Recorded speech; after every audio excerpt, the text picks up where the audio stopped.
Jackson Square in historic New Orleans, named after General Andrew Jackson back in 1815. That is our backdrop here from the Big Easy. Ray Crawford here with Doug Chapman as we look at this Alabama offense. This is a team last year that came to New Orleans, lost to Oklahoma in the Sugar Bowl. They have some new faces, including their offensive coordinator, a new quarterback in Blake Sims.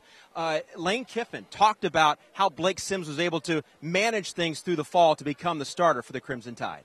From the first day that we got here, there were a lot of questions about Blake, how he would perform, whether he was even a quarterback. Brought in a transfer that the assumption was by a lot of people that the transfer Jake would be the starting quarterback, and never once did Blake bring that up.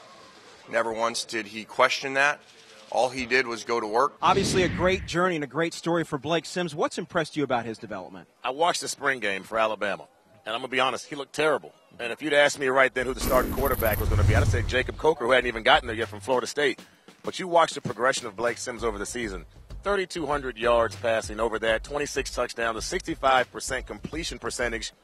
You can't ask for anything better from your starting quarterback. Year one under a new offensive coordinator, he said today in his press conference his focus got better after the spring. And you like to see a guy getting his playbook. He's not a read option quarterback. He's a pocket passer. Not the biggest guy, doesn't make mistakes, doesn't put his team in bad third down positions, and does not give the ball back to the defense. Blake Sims, week to week, has gotten better and better, and that's the reason why they're in this college football playoff. Last year, T.J. Yeldon averaged 145 yards in the 3 games prior to the Sugar Bowl. He had just 72. What's the mindset for him and other stars here for this Alabama team? Well, T.J. he's a little nicked up. He's got an ankle deal, had a hamstring deal. I talked to him today. He said he's feeling better, feeling healthy. But this game last year, they came down here and they lost to Oklahoma. You know, it's not just about Ohio State. It's about this Sugar Bowl. In this dome, they lost. So I bet you these guys that were on that team last year, that were on that losing sideline, seeing that confetti fall for the other team, they got a little bit of chip on their shoulder. Yes, it's a college football playoff, but you lost last year here. You want to go back on that field. These seniors don't want to leave on a losing note. So these guys, you know,